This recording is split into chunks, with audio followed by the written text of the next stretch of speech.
G'day guys, here I am today out in the park. I thought I would do a little episode for you during sunset. You've got the city in the background there and I'm playing with the Osmo again, trying to get this all working. But today I wanted to talk to you about how to apply the 80-20 rule to learn English faster.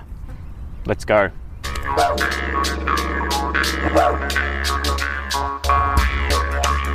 So today I wanted to chat to you guys about the 80-20 rule and how it applies to learning English and how you guys can implement this rule, the 80-20 rule, in order to learn English faster.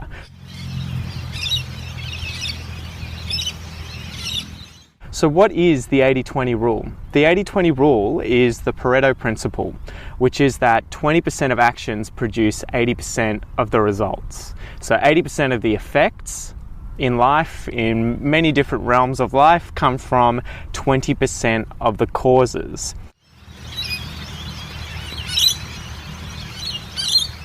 So who was Pareto? Pareto was Victor Pareto, and he was an Italian economist from the 20th century.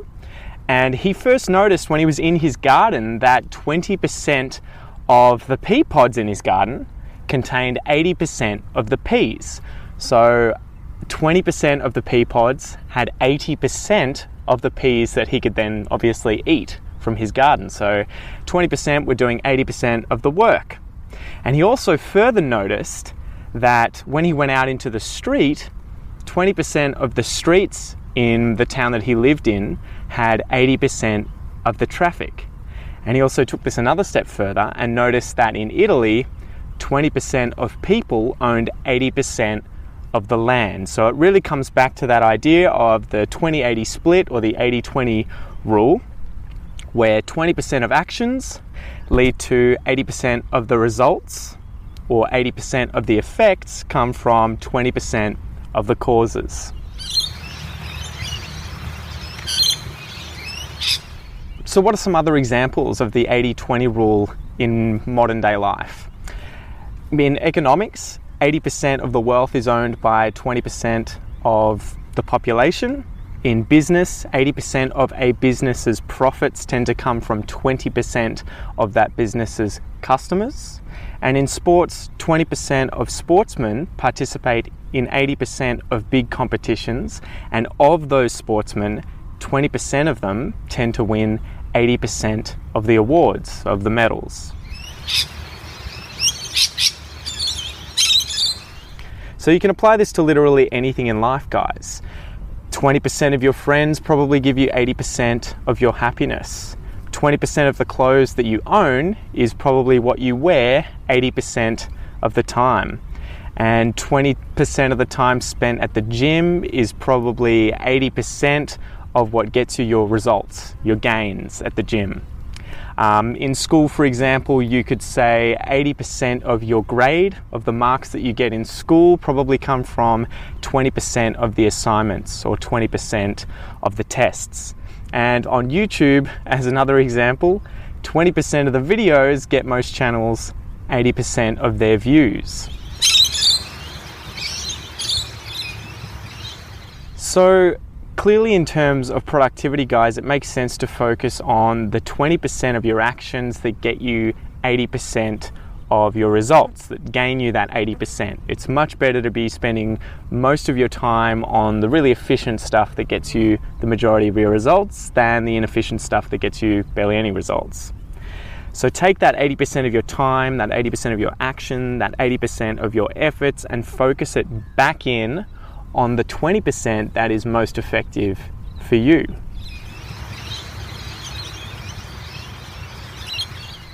So how can you apply the 80-20 rule to learning English?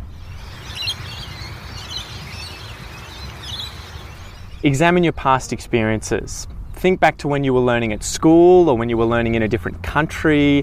When you first started learning English, which tasks did you like the most? Which tasks were the ones that you got the most out of, and can you replicate that today? Can you do those today and get more out of your English learning?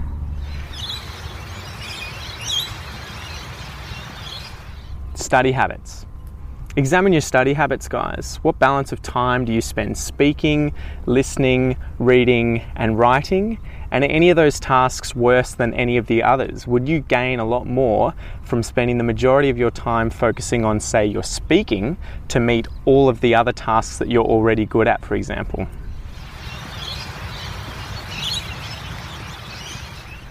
Is there anything you're afraid of? Is there anything that you really don't like? So what aspects of learning English are you currently finding the scariest or the least interesting, but from which you know you would really benefit if you put a bit of time into? So, for instance, maybe speaking with strangers, public speaking, writing well, understanding different accents like the Australian accent, and how can you spend time efficiently to overcome these fears and improve on these skills if it is something that is important to you that you could tomorrow, today, yesterday, spend time on improving.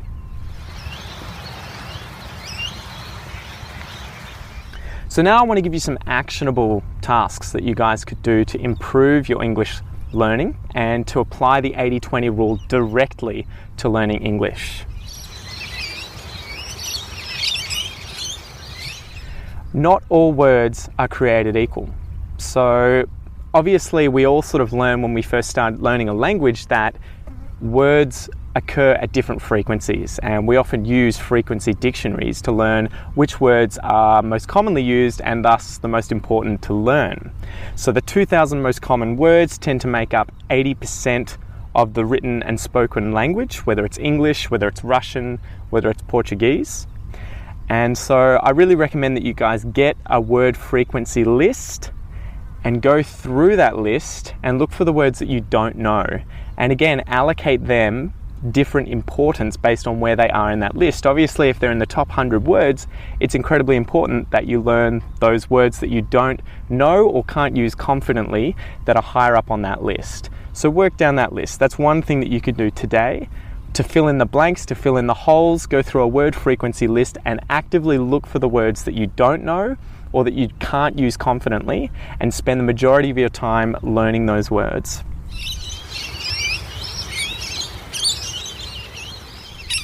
Learning vocab. Again, sort of like the word frequency list, not all vocab is created equal. What 20% of English vocab can you focus on today that you're going to be using 80% of the time?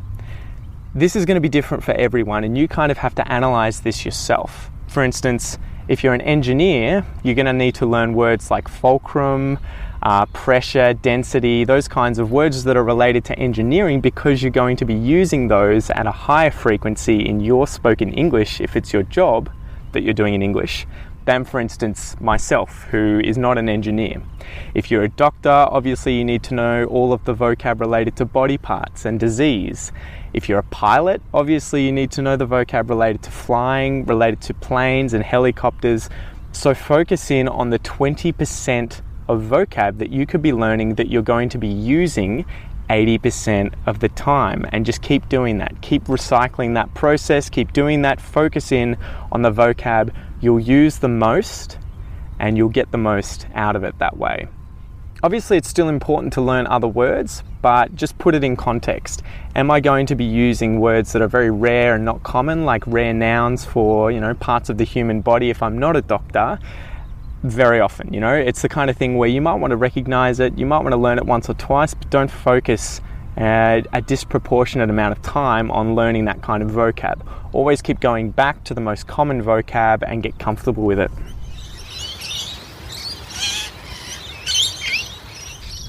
A key point here, guys, you don't need to know every single word in English.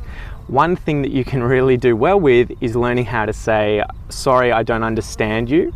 Could you please repeat that again slowly? And what does this word mean?"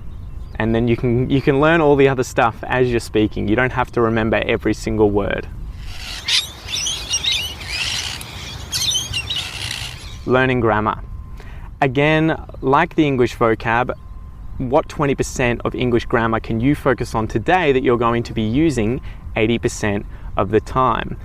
It may be that you want to learn incredibly abstract parts of English grammar, but if you're not going to be using those, whether writing or speaking, I wouldn't be spending a lot of time learning those. Maybe go over it every now and then, think about it, have it rolling around in your head, but I would be spending 80% of my time, if not 100% of my time, on the 20% of English grammar that I'm going to be using 80% of the time, the majority of the time. So things like the present tense, the future tense, past tense, continuous stuff, all of the different adjectives that I use, an adjective order. Again, I would just focus on what I'm going to use the majority of the time. So the key point here too to take away, guys, you don't need to know every single grammatical part of English. You don't need to get every single sentence you say or write 100% grammatically correct to be understood. You can improve your mistakes as you learn. You can aim to one day in the future not make any grammatical errors, but even I, as a native speaker, make them.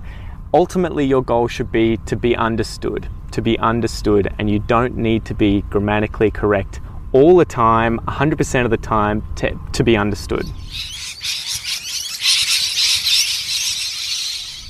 Use an SRS program like Anki, Memrise, or Quizlet. So an SRS program is a spatial repetition system, and these are programs that effectively create flashcards for vocabulary, and you can use ones that are already made, or you can make them yourself. I really recommend making them yourself. And these really help you learn vocabulary quick. They help you memorize words quick, very quickly. The best part about these is that they make you focus on the 20% or the small percent of words that you find the hardest you have to see most often until you remember them. All the easy words, which often tends to end up the bulk, ends up at the back of the deck and you don't see them as often. So it kind of does the 80-20 rule job for you.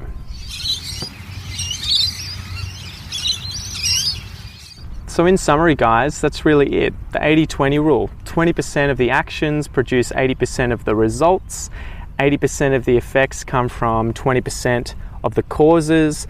This can apply to so many different things in life, whether it's your friends, where 20% of your friends lead to 80% of your happiness, whether it's work, where 20% of the time at work gets 80% of your tasks done for the day, whether it's business, with 20% of your customers accounting for 80% of your income as a business, or whether it's your health, where 20% of the time spent at the gym is going to get you 80% of the gains.